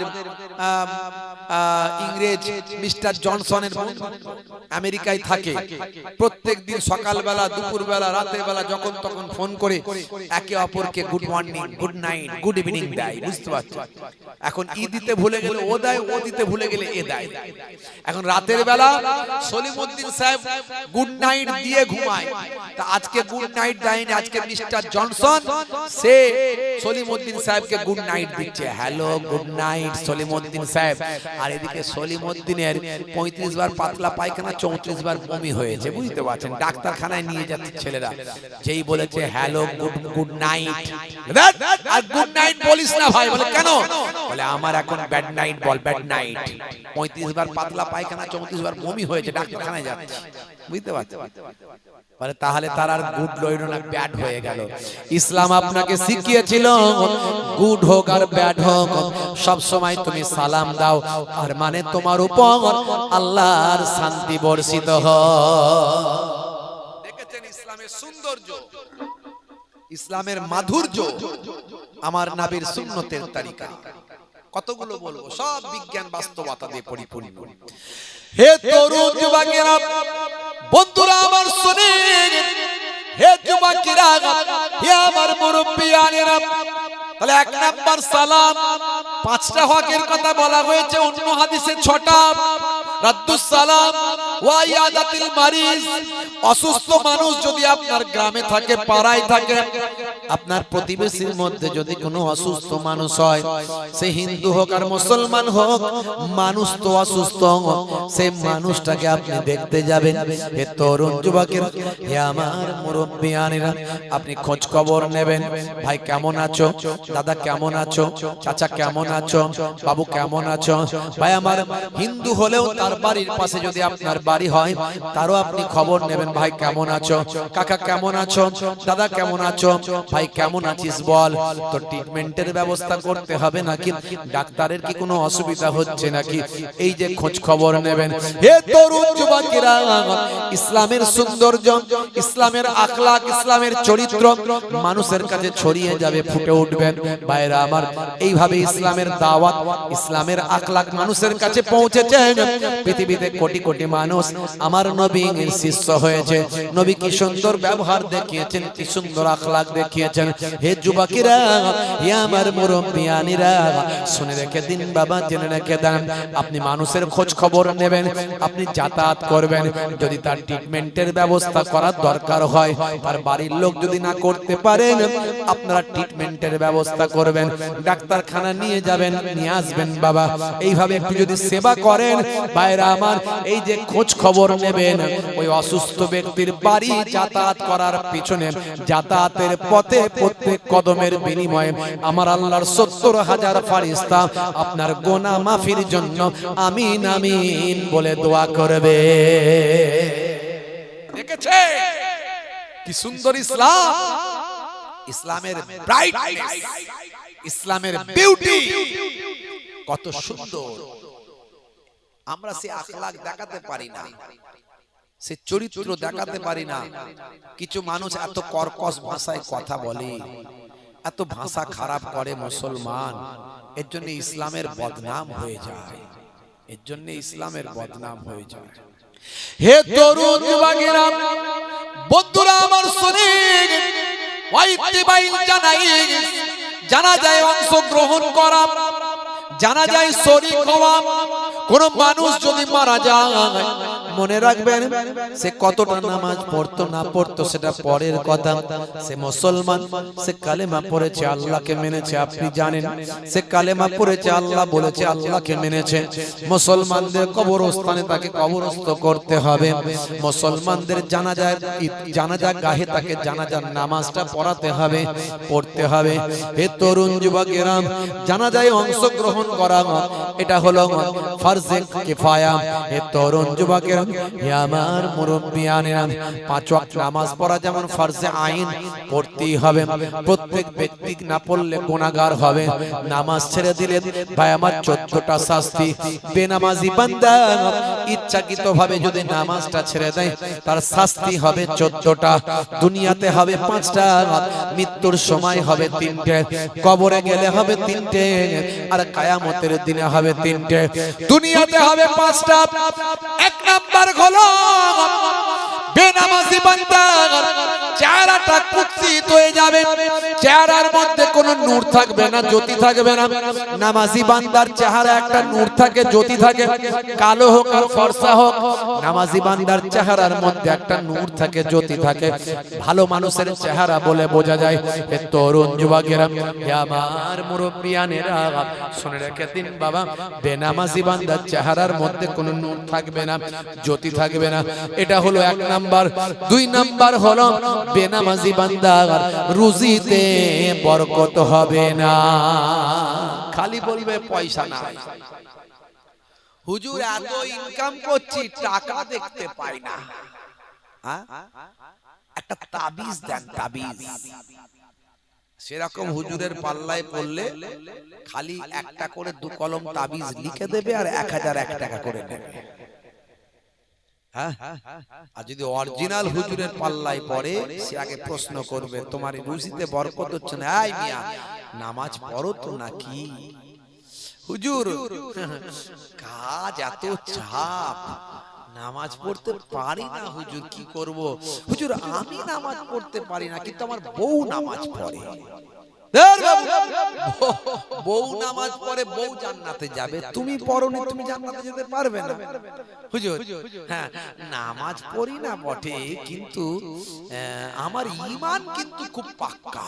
সর্বনাশ করেছে, নামাজ পড়ে না আবার ঈমান পাক্কা হয় কি করে? কত রকমের কথা বলে, বুঝতে পারছেন ভাইরা আমার। নামাজকে বলো না কাজ আছে, কাজকে বলো আমার নামাজ আছে। জোরে হবে না, আরে জোরে হবে না। ফজর গেল ঘুমে ঘুমে, জোহর বেলাতে কাজ, আসর গেল তাসারা ডাগায়, মাগরিব হেলা ফেলায়। নামাজ তোমার সঙ্গের সাথী, নামাজ হলো ঘরের বাতি। নামাজ বিনা এই দুনিয়ায় সবই যে বৃথা। বান্দা নামাজ পড়ো আঁকড়ে ধরো, ছেড়ো না নামাজ এক জীবনে। করোনা কাজা হবে যে সাজা, দোজখ ঠিকানা আখিরাতে, দোজখ ঠিকানা আখিরাতে। নামাজকে বলো না কাজ আছে, কাজকে বলো আমার নামাজ আছে। হবে না? হে তরুণ যুবকেরা, বেনামাজি বান্দা রুজিতে বরকত হবে না, এটা হলো 2 নাম্বার। 3 নাম্বার হলো বেনামাজি বান্দা কোনো ভালো কাজ করলে তার সওয়াব পাবে না। লোকে বলবে ভালো কাজ, উঁচু চেয়ার পাবে, ইজ্জত পাবে, কিন্তু আল্লাহর দরবারে কোনো নেকি পাবে না, সওয়াব পাবে না। ভালো কাজ করলে নেকি পাওয়া যায়, কিন্তু বেনামাজি বান্দা ভালো কাজ করলে নেকি পাবে না। এটা হলো 3 নাম্বার। 4 নাম্বার হলো বেনামাজি বান্দা ভাইরা আমার নিজের জন্য যদি কোনো দোয়া চায়, নিজের জন্য দোয়া চাইলে দোয়া কবুল হবে না, 4 নাম্বার। আর 5 নাম্বার হলো বেনামাজি বান্দা ভাই আমার তার জন্য কোন আল্লাহওয়ালা মানুষ যদিও দোয়া চায়, আল্লাহওয়ালা মানুষের দোয়া কবুল হবে না। 5টা দুনিয়াতে শাস্তি হলো 5টা, বুঝতে পারছেন? মোট 14টা। কষ্ট হচ্ছে আপনাদের? হ্যাঁ দেখ কষ্ট হচ্ছে, বলবো না শেষ করে দেব? হবে। সকালবেলা চিন্তা করবেন, ভাববেন ছোট হুজুরের নাতি পিন্নগড়ি হুজুরের পোতা এসেছিল মোহেবুল্লাহ হুসাইনি। হ্যাঁ বাবু আজ শুনে একটু লাভ হয়েছে তো নাকি? সবের তো লাভ লোকসানের অঙ্ক আমরা কষি, সারাদিন মাল বিক্রি করলে সকাল সন্ধ্যাবেলা হিসাব করি, হ্যাঁ রে এত তো বিক্রি বাটা করলি, মাল কিনলি, গোছালি, তুললি, সেল করলি, লাভ কিছু হলো তো? গুনে দেখ না রে বাবা। হ্যাঁ টাকা গুনে দেখলো যে হ্যাঁ কিছু লাভ হয়েছে। এই যে এত খরচা করছেন, এত মেহনত করছেন, রাত জেগে বসে আছেন, ঘরে ঘুমালে তো শরীরটা শান্তি পেত, কথা ঠিক না ভুল? এই যে বসে বসে চুপ করে বসে বসে ওয়াজ শুনছেন, সকালবেলা অঙ্ক কষবেন না যে লাভ হলো না হয়নি? হ্যাঁ ভাইরা আমার, তরুণ যুবকেরা আমার, মহাব্বতের সঙ্গে দরুদ শরীফ আল্লাহুম্মা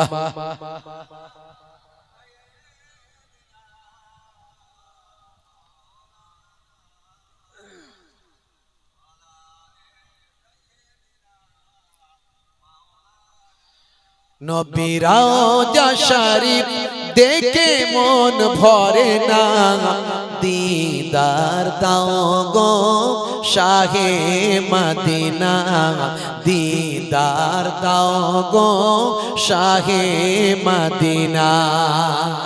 জোরে হবে না? আর জোরে হবে না?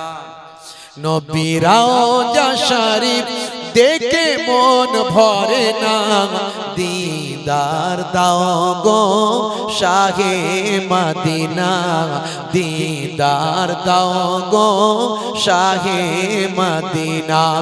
আরো শের মেহমান করেছেন আল্লাহ, কত শান কত মান মোর কামলিওয়ালা।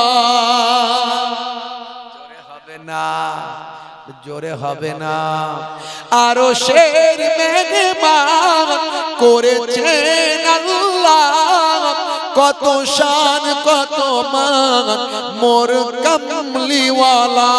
ও গো মদিনাওয়ালা, ও গো মদিনাওয়ালা, করো করুণা দিদার দাও গো শাহে মদিনা, দিদার দাও গো শাহে মদিনা। নবীর রওজা শরীফ দেখে মন ভরে না, দিদার দাও গো শাহে মদিনা। আল্লাহুম্মা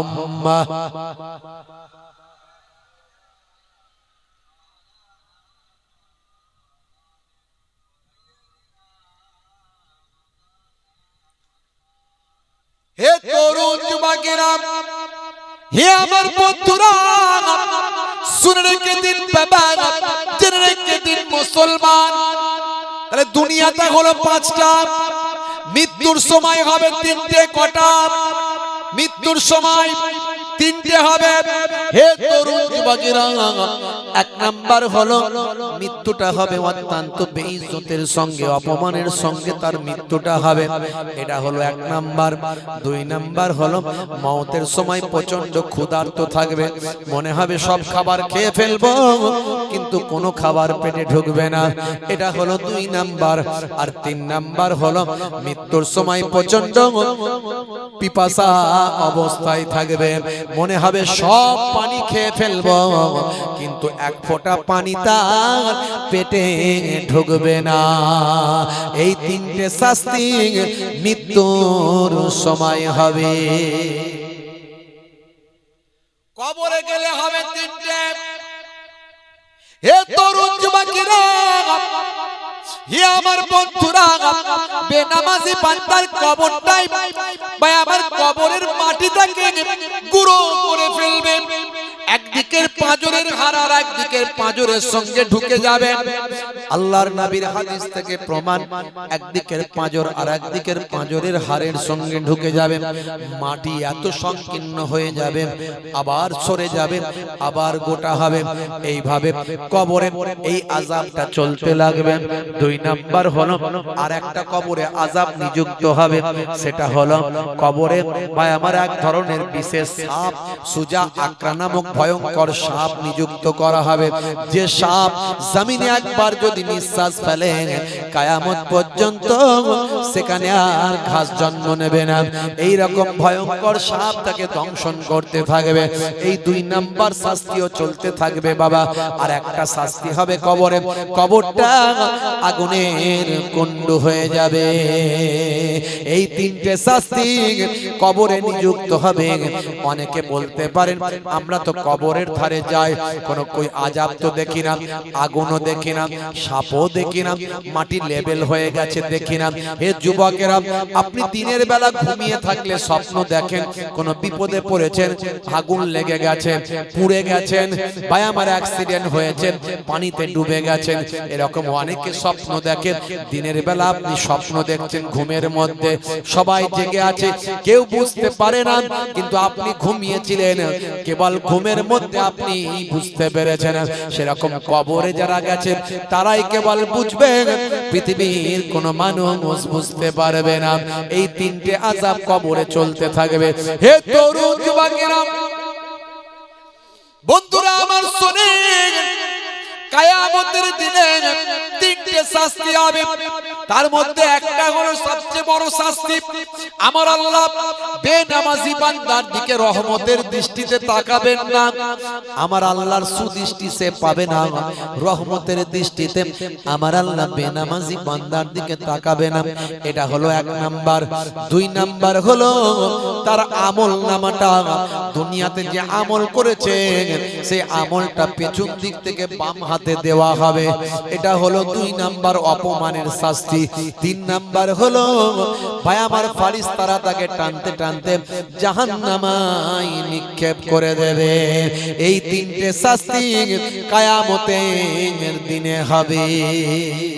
মোট 14টা।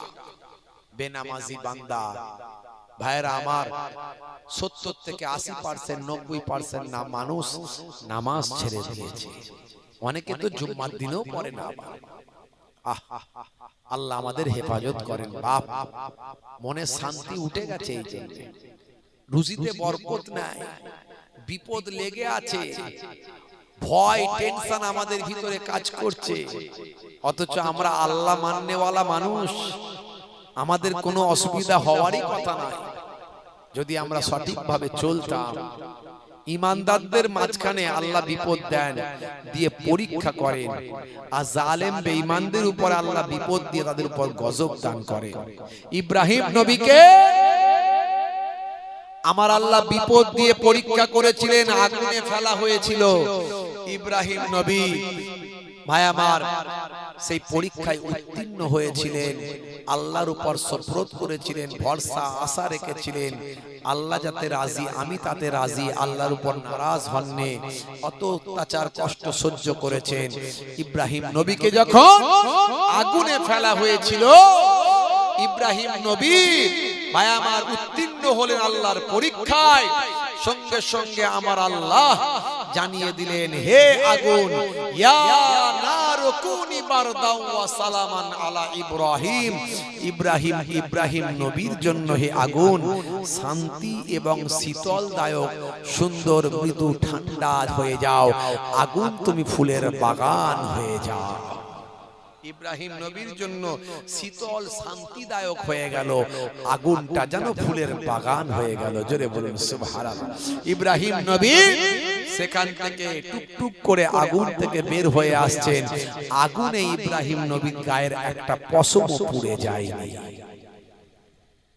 আর যে নমরুদ ভাইরা আমার আল্লাহর সঙ্গে চ্যালেঞ্জ করেছিল, আমার আল্লাহ বললেন, কে চ্যালেঞ্জের মোকাবেলা করবে? নমরুদ নাকি আমার সঙ্গে চ্যালেঞ্জ করেছে আমাকে পরাস্ত করবে। কে মোকাবেলা করবে? ভাইরা আমার একটা কানা খোরা মশা বলল, আল্লাহ যদি অনুমতি দেন তাহলে নমরুদকে আমি মোকাবিলা করে ধ্বংস করি।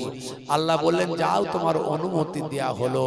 তো নমরুদের সৈন্য সামন্ত সব তৈরি করেছে দীর্ঘদিন ধরে। এই নমরুদের ভাই আমার ওয়াজ আমি করেছি, ইন্টারনেটে আছে, দেখবেন। নমরুদ আল্লাহকে তীর মেরেছিল, 4টে শকুন, বড় বড় শকুন পালন করেছিল। শয়তান তাকে পরামর্শ দিয়েছিল, 4টে বড় বড় শকুনি নিয়ে তার উপরে তুমি মাচা তৈরি করে বসবে, আর উপরে গোস্তের টুকরো ঝুলিয়ে রাখবে, গোস্ত। সবাই গোস্ত খাওয়ার লোভ করে মুখটা উপর দিকে করে তারা ঝাপটা দেবে, আর তুমি উড়ে উড়ে যাবে। 3 রাত 3 দিন 3 রাত করে আকাশে উড়ে নমরুদ সেখান থেকে আল্লাহকে তীর মেরেছিল। আল্লাহ বলেন, হে ফারিস্তা জিবরাইল, নমরুদ আমাকে মেরে ফেলতে চায়, ওই তীরটা ধরে মাছের রক্ত লাগিয়ে তার কাছে দিয়ে দাও, যাতে সে মনে করে যে আল্লাহকে হত্যা করেছি। সে ফিরে এলো সেই তীর নিয়ে, ইব্রাহিম নবীকে বলল, দেখো হে ইব্রাহিম, তোমার আল্লাহকে মেরে ফেলেছি, হত্যা করে ফেলেছি। ইব্রাহিম নবী মুচকি হেসে বললে, আমার আল্লাহকে কি মারা সম্ভব রা? আরে জালেম, তোকে আল্লাহ বুঝিয়ে দিয়েছে, তোকে ঠকিয়েছে আমার আল্লাহ, আল্লাহকে মারতে পারিসনি, হতভাগা। তখন নমরুদ বলল, তোমার আল্লাহর কে আছে, এসো, আমার সৈন্য রেডি করছি, লড়াই হবে। ইব্রাহিম নবী আল্লাহকে বলেন, আল্লাহ ও তো লড়াই করতে চাইছে। আল্লাহ বললেন, তাই যদি হয়, ওর যখন এত ইচ্ছা আমার সৈন্যের সঙ্গে লড়াই করবে, তাহলে ও সৈন্য সব রেডি করতে বলো, আমার সৈন্য যাবে, আমার সৈন্য যাবে। তখন সে সৈন্য নিজের দেশের সৈন্য, বিদেশি সৈন্য ভাড়া করলো, সব বিদেশি সৈন্য ভাড়া করে বিশাল সৈন্যের বহর তৈরি করলো। ভাই আমার একেবারে সৈন্য নিয়ে লম্পঝম্প করলো, বিশাল ক্ষমতা প্রদর্শন করলো। আর ইব্রাহিম নবীকে বলে, তোমার আল্লাহর সৈন্য কই? কই তোমার আল্লাহ সৈন্য? ইব্রাহিম নবী বলে, আল্লাহ গো আপনার সৈন্য কই? বলে দাঁড়াও আসছে। উপরের দিকে তাকিয়ে দেখো যেন মেঘ কালো হয়ে গেছে। ওই কালো কি? বলে ওটা আমার সৈন্য আসছে। বলে কি আল্লাহ? বলে মশা মশা মশার মেঘ আসছে, বিশাল মশার বহর আসছে পুরো আকাশকে কালো করে। ভাই আমার সব ওই নমরুদের যাকে কামড়ায় সারা শরীরটা গলে যায়, সারা শরীর গলে খসে পড়ে শেষ হয়ে যায়, একটা কামড়ে ফিনিশ। তখন আল্লাহর কাছে অনুমতি নিয়ে কানা খোরা মশা বলল, আল্লাহ ওই বড় মস্তানকে আমি মারতে চাই। আল্লাহ বললে যাও ওই বড় মস্তানের মস্তানিকে তুমি ধ্বংস করো। তখন ওই কানা খোরা মশা নমরুদের নাকের ভিতর থেকে মাথায় ঢুকে আর এই কুটুস কুটুস করে কামড়ায়। আর এ বলে আমার লোকজনকে মাথা ঠোক, আমার মাথা ঠোক, ঠুকলে একটু কমে, আবার কামড়ায়, আবার ঠোকে। এই ঠুকতে ঠুকতে মানুষ পেরেশান হয়ে যায়, কাজের লোকেরা মুশকিলের মধ্যে পড়ে, বলে জোরে ঠোক জোরে ঠোক। শেষে এমন জোর ঠুকলো খুলি খুলে চলে গেল, মাথার খুলি খুলে চলে গেল। খুলির ভিতরে দেখে মাল সব ফাঁকা, মানে কানা খোরা বসা দীর্ঘদিন ধরে সব মগজ ফগজ খেয়ে ফিনিশ করে দিয়েছে, বুঝতে পারছেন? এই অপমানের মৃত্যু আল্লাহ তাকে দিয়েছিল, কিন্তু ইব্রাহিম নবীকে আমার আল্লাহ হেফাজত করে দিয়েছে। আজও যদি আপনি নামাজি হয়ে যান, ইবাদত ওয়ালা হয়ে যান, আমার আল্লাহ আপনাকে গায়েবী মাদাদ দিয়ে সাহায্য করবেন। বদরের যুদ্ধে আমার নবীর সাহাবী মাত্র 313, কুফাররা 1000-এরও বেশি, আবু জাহিল আবু লাহাবের লোক। আমার নবী রাতের বেলা সিজদায় পড়ে গেলেন, আল্লাহকে বললেন, আল্লাহ अगर ये चंद नफूस मिट जाए तो कयामत तक तू ना पूछा जाएगा। এ আল্লাহ যদি অল্প সংখ্যক মানুষ মারা যায়, কিয়ামত পর্যন্ত আপনাকে আল্লাহ বলে ডাকবে কে? আল্লাহ বললেন, এ নবী মাথা তুলুন, চিন্তা করবেন না, এই যুদ্ধে এই জালেমরা যে আপনাকে অ্যাটাক করার জন্য এসেছে, এই যুদ্ধে আমি আল্লাহ আপনাকে হেফাজত করে দেব। জোরে হবে না? এই জালেমরা এসে যেদিকের মাটিটা খুব ভালো সেই দিকের মাটিতে তারা জায়গাটাকে ঘেরে নিল, সেখানে এসে আগে তাঁবু টাবু খাটিয়ে পজিশন ঠিক করে নিল। আর নবী পাকের দিকের সাহাবীরা পেলেন বালুকাময় জায়গা, যেখানে ছুটতে পারবে না, লড়াই ভালো করতে পারবে না, এই রকম সিচুয়েশন। ভাইরা আমার আল্লাহ কি করলেন? আসমান থেকে পানি দিলেন, তাদের দিকের মাটি ভিজে গিয়ে সব স্লিপ হয়ে গেল, বুঝতে পারছেন? আর এইদিকের বালি যেখানে পা কেড়ে যাচ্ছিল সেখানে মাটি পড়ে, পানি পড়ে সেখানে শক্ত হয়ে শক্তিশালী জায়গা করে দিলেন। এইভাবে আমার আল্লাহ গায়েবী মাদাদ করলেন। এই বদরের প্রান্তরে একটা পাহাড় আছে, পাহাড়টা হলো বালির পাহাড়। হাজী সাহেবরা গেলে আপনারা দেখে আসবেন যদি বদরে যান। আমি সেখানে গিয়ে লাইভ ভিডিও করে মানুষকে দেখিয়েছিলাম। দেখুন, সারা আরবের বুকে কোথাও বালির পাহাড় পাবেন না, সব জায়গায় পাথরের পাহাড়, কিন্তু এই একটা জায়গায় পাবেন বালির পাহাড়, সেটা হলো বদরের প্রান্তর। এই বদরের প্রান্তরে বালির পাহাড়, এই পাহাড়ই আমার আল্লাহ আমার নবীকে সাহায্য করার জন্য গায়েবী ভাবে 1000 ফারিস্তা পাঠিয়েছিলেন। এই 1000 ফারিস্তা বদরের যুদ্ধে আমার নবীর পক্ষ থেকে লড়ে জালেমদেরকে পরাস্ত করে দিয়েছিলেন। আল্লাহ গায়েবী মাদাদ করবেন। আপনি নামাজি হন, আপনি সুন্নত ওয়ালা হন, আপনার ভয় কিসে, চিন্তা কিসে? ভয় নাই, আমার আল্লাহ যার সহায় তার আবার ভয় কিসে? হে তরুণ যুবকেরা, বন্ধুরা আমার শুনেন, হে যুবকেরা, হে আমার মুরব্বিয়ানেরা, শুনে রেখে দিন বাবা, জেনে রেখে দেন, কিয়ামতের আলামত বাবা আমাদের মাঝখানে চলে এসেছে। এই কঠিন পরিস্থিতির মাঝখানে, এই কঠিন পরিস্থিতির মধ্যে দিয়ে উম্মত যদি একটা সুন্নতকে ভালো করে আঁকড়ে ধরে, মান তামাসসাকা বিসুন্নতি ইনদা ফাসাদি উম্মতি ফালাহুন আজরু মিয়াতা শাহীদ। একটা সুন্নতকে যদি ভালো করে আঁকড়ে ধরে, হে যুবক শুনে রেখে দেন, এই একটা সুন্নতের বিনিময়ে আমার আল্লাহ তাআলা 100টা শহীদের সওয়াব আপনার আমার নামাজের খাতায় লিপিবদ্ধ করে দেবে। মানুষ ভয় পেয়ে যায়, কথা ঠিক না? ভয় কেন পাবেন? ঈমানদার কিসের ভয় পাবে? ঈমানদার সব ব্যাপারে আল্লাহর উপর সাহায্য প্রার্থনা করবে, আল্লাহর ইবাদত করবে। ঈমানদার গর্দান দিয়ে দেবে, তবুও ভয় পাবে না। সর উঠা কে দিয়েগা, সর ঝুকা কে नहीं। ঈমানদার শহীদ হয়ে যাবে, কিন্তু ঈমানদার ভয় পাবে না যদি তাওয়াক্কুল থাকে আল্লাহর উপর।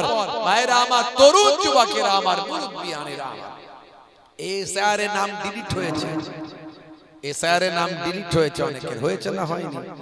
এদিকে মনে হয়নি, হয়েছে এদিকে? হ্যাঁ, সব জায়গাতেই হয়েছে, আমাদের দিকে তো বেশি বেশি হয়েছে, বুঝতে পারছেন? এটাও তো আল্লাহর গজব। এখন মোদিজির মনে এসব ঢোকালো কে? আমরা তো বলি, আমরা এটা আমাদের বিশ্বাস যে একটা গাছের পাতাও আল্লাহর হুকুমে নড়ে না। তো এত লক্ষ লক্ষ মুসলমানের নাম ডিভোটার করে দিল, হ্যাঁ? তো এ কি আর আল্লাহর হুকুম ছাড়া এমনি এমনি হয়ে গেছে? বলেন একটু। হ্যাঁ, নিশ্চয় আল্লাহ মোদির মনে ঢুকিয়েছে, মোদিজির মনে আল্লাহ জ্ঞানেশ কুমারের মনে ঢুকিয়েছে, এইভাবে এইভাবে পর মুসলমানের নামগুলো বাদ দে। কথা ঠিক না বল? আল্লাহর হুকুমই হয়েছে। কেন হলো? কেন হলো? ভালো করে তাকিয়ে দেখুন তো, 100 জনের 90 জন বেনামাজি। জুম্মার দিনে কোন রকমে 2 রাকাত পড়ে, বাকি টাইমে আর পড়ে না। তো বিপদ আসবে না? আসবে না? আল্লাহ তো বলেছিলেন শুধু ইবাদতের জন্যই পাঠিয়েছি তোমাদেরকে। এই দুনিয়া ক্ষণস্থায়ী, পরকাল চিরস্থায়ী। ইবাদতটা হবে নবিয়ানা তরিকায়। চাষ করবে, চাষের মধ্যেও ইবাদত থাকবে। চাষেতে ভেজাল ঢোকাবে না, আলছেটে বাড়াবে না, চাষ করতে গিয়ে ফাঁকি মারবে না, চাষ করতে গিয়ে ভেজাল মাল দেবে না, হ্যাঁ, চাষ করতে গিয়ে চাষের তুমি মানুষের ক্ষতি করবে না, তোমার ওই চাষটাও হবে ইবাদত। ব্যবসা করছো, ব্যবসায় মিথ্যা কথা বলবে না, মানুষকে ঠকাবে না, ভেজাল মাল বিক্রি করবে না। খোদার কসম করে বলছি, তুমি আমার চাচতো ভাইয়ের ফুফুতো ভাই, তাই এই 45 টাকায় কেনা আছে, 50 টাকা চাই। এই যে খোদার কসম করে মিথ্যা কথা বললে, আর অথচ 30 টাকায় মালটা কিনেছো তুমি, এই যে কথাটা বললে, এই যে ঠকালে মানুষকে, এই ঠকাবে না। তুমি বলবে আমার এই দাম আছে, নাও, নিশ্চয় ব্যবসা লাভের জন্য। এই দাম আছে, নিতে মন যায়, নাও, না হলে যাও। আর ইসলাম বলছে ভালো ব্যবসায়ী হতে গেলে লাভ কম করো, সেল বেশি করো, আর ভেজাল মাল দেবে না, অরিজিনাল মাল দাও। দেখবে তোমাকে আল্লাহ ধনী মানুষ বানিয়ে দেবে। হালাল ব্যবসায়ী আর আমি নবী জান্নাতে পাশাপাশি ঘরে থাকবো। মিফতাহুদ দাওলাতে ফাহুয়া তিজারা, ধনের চাবিকাঠি হলো হালাল ব্যবসা। বুঝতে পারছেন? তো এই ব্যবসাও করবে, ইবাদতের সওয়াব পাবে। চাষ করবে, ইবাদতের সওয়াব পাবে। সংসার করবে, স্ত্রীর সঙ্গে খারাপ আচরণ করবে না, স্ত্রীর সঙ্গে অন্যায় অত্যাচার করবে না, বউয়ের সঙ্গে খারাপ ব্যবহার করবে না। সারা জায়গায় কোথাও মস্তানি করতে পারে না, বউয়ের কাছে সে মস্তানি করে, আছে না? নাই। এগুলো চলবে না। বাপ মায়ের সঙ্গে খারাপ ব্যবহার করবে না, বাপ মায়ের মনে দুঃখ দেবে না। বাপ মার মনের দুঃখ কষ্ট বুঝতে হবে। আগে বাপ মা ছোটবেলায় তোমাকে, তুমি যা চেয়েছো তাই দিয়েছে। এখন বুড়ো হয়ে গিয়ে বাপ মা কিন্তু বাচ্চা হয়ে গেছে, সেই বাচ্চা বাপ মা যা চাইবে তোমাকে তাই দিতে হবে। বাপ মায়ের অভাব অভিযোগ তোমাকে মেটাতে হবে, চেষ্টা করতে হবে, তবেই তো আল্লাহ খুশি হবে, নবী খুশি হবে। এই কাজগুলো করবে, তোমার সব ইবাদত হবে। এগুলো সব ইবাদত বুঝতে হবে। এখন বাপ বুড়ো হয়ে গেছে, দুটো কথা বললে গায়ে লাগে। আরে বাবা, বুড়ো হয়ে গেলে তো লোক খিটখিটে হয়, বাচ্চা ছেলের মতো। তুমি যখন বাচ্চা বেলায় এটা ওটা করে বকেছিলে, তোমার বাপ তো কষ্ট পায়নি, সব সহ্য করেছে। ভাইরা আমার, এগুলো সব ইবাদত। এই ইবাদত যদি আপনি করতে পারেন, তাহলে আল্লাহ বলছেন আমি ইবাদতের জন্যই তো পাঠিয়েছি। হে তরুণ যুবকেরা, বন্ধুরা আমার, শুনেন, সাহাবায়ে কিরামেরা এই ইবাদত তো করতেন। হে তরুণ যুবকেরা, হে আমার বন্ধুরা, বর্তমান সময় কিয়ামতের আলামত গুলো 1450 বছর আগে ভাই আমার আমরা জানতে পেরেছি। শুধু তাই নয়, হাজার হাজার বছর আগেও এই আজকের যুগের আলামত গুলো অন্যান্য নবীরা পর্যন্ত জানিয়ে দিয়েছেন। হযরতে সুলাইমান আলাইহিস সালাম তার অনেক ভেড়া চরানোর জন্য একজন চারানেওয়ালা বা আমার ভেড়ার একজন রাখাল, তিনি সুলাইমান নবীর নবীর ভেড়াগুলো ভাই আমার জঙ্গলের কাছে চড়াচ্ছেন। হে যুবকেরা, হে আমার বন্ধুরা, হে আমার মুরব্বিয়ানিরা, শুনে রেখে দিন বাবা, সুলাইমান নবী বিশাল বড় বাদশা। সুলাইমান নবীকে আল্লাহ বিরাট বাদশাহী দিয়েছিলেন। আমার আল্লাহ এক সময় বলেছিলেন, নবী সুলাইমান বলো তোমাকে আমি দুটো জিনিসের মধ্যে একটা দেব। এক নাম্বার হলো তোমাকে আমি হয় ইলম দেব, জ্ঞান দেব, না হলে আমি তোমাকে রাজত্ব দেব। তুমি কোনটা নেবে? আমরা হলে বলতাম রাজত্ব নেব। এখন ক্ষমতা মারাত্মক ব্যাপার। দেখছেন না নেতারা মারপিট করছে ক্ষমতার জন্য। সেদিনে ভিডিওতে দেখছিলাম একজনকে টিকিট দেয়নি, তো স্টেজের তলায় পাল্টি খাচ্ছে, ডিগবাজি খাচ্ছে, আমাকে ভোটের টিকিট দাও। বুঝতে পারছেন? টিকিট পাইনি বলে ডিগবাজি খাচ্ছে। এখানে এখন দেখা যাচ্ছে অনেককে টিকিট পায়নি, তো নির্দল থেকে দাঁড়িয়ে যাচ্ছে, টিকিট দিবিনি, আমি নিজেই নেতা হয়ে যাব। তারা আছেন না? নাই। তাহলে ক্ষমতা মারাত্মক জিনিস। ক্ষমতার জন্য মানুষ কি না করে। ভাইরা আমার, তরুণ যুবকেরা আমার, এই ভোটের রাজনীতি চলছে, মারাত্মক ব্যাপার। বুঝতে পারছেন? পরিস্থিতি এমন একটা জায়গায় পার্টি করুন, করতে বারণ করেনি, মানুষ মারার পার্টি করবেন না, মানুষ মারার পার্টি করবেন না। আজ নেতাদের কথা শুনে ভাই ভাইকে মারবেন, একদিন সেই নেতা 5 বছর পর চলে যাবে, দেখবেন সাধারণ লোক হয়ে গেছে।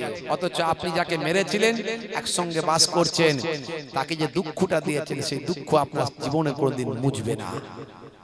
তাই এই রাজনীতিকে ঈমান মনে করবেন না। আমি এর আগেও বলেছিলাম, রাজনীতিকে ঈমান মনে করবেন না। সেই সাহাবীদের রাজনীতি, তার মধ্যে ঈমান ছিল। সেই রাজনীতির মাধ্যমে চোর চুরি করা বন্ধ করবে, খুনি খুন করা বন্ধ করবে। সে রাজনীতি করলে সবাই নামাজি হবে। সেই রাজনীতির মধ্যে দিয়ে ভাই আমার সাহাবায়ে কেরামরা ক্ষমতা লাভ করে তারা অন্যায় অত্যাচার পাপ দূর করে দেবে। সেটা হলো ইসলামী রাজনীতি। আর এখনকার রাজনীতিকে লোকে ঈমান মনে করছে, তো জামা পাল্টানোর রাজনীতি, জার্সি পাল্টানোর রাজনীতি। এই দলেতে ঠিক মতো হচ্ছে না লাইন, চলো ওই দলের ঝান্ডাটা ধরে নিই। ওই দলেতে হচ্ছে না, চলো ওই দলে চলে যায়। এই ঝান্ডা পাল্টানো, জামা পাল্টানোর রাজনীতি। আর আপনি মনে করছেন যে এটা মনে হয় আমার ঈমান, বাপ রে বাপ, জীবন নিয়ে নেব, নালে জীবন দিয়ে দেব। আল কাতিল ওয়াল মাকতুল হুমা ফিন্নার। আল্লাহর নবী বলেন, যে মারলো আর যে মরলো দুজনই জাহান্নামে। এই নবী বড় না পীর বড়?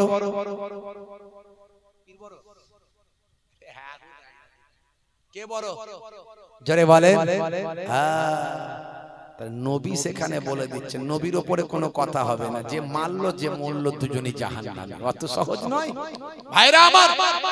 দুনিয়াদারি করছেন, দুনিয়ার পার্টি পলিটিক্স করুন, করতে বারণ করিনি, কিন্তু মাথায় রাখবে ওই পার্টিটা যেন ক্ষমতায় আসতে না পারে, যে পার্টি ক্ষমতায় এলে আপনার মসজিদ ভেঙে দেবে, আপনার মাদ্রাসা ভেঙে দেবে, আপনার টুপি পরতে দেবে না, আপনাকে ধর্মের স্লোগান দিয়ে দাঁড়ি ধরে মারবে। হচ্ছে না অন্যান্য রাজ্যগুলোতে, দেখছেন না?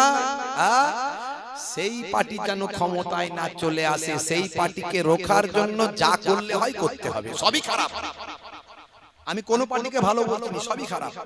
কিছু কিছু ভুল ভ্রান্তি আছে, চলে না, এগুলো কথাগুলো চলে না, যেগুলো যা বলেছে চলে না। কিন্তু তারপরও আমাদের ভাবতে হবে, সেই পার্টিটাকে রোখার জন্য যাকে আনলে হয় তাকে আনতে হবে। সেই পার্টিটাকে রুখতে পারবে কে, সেটা মাথায় রাখতে হবে।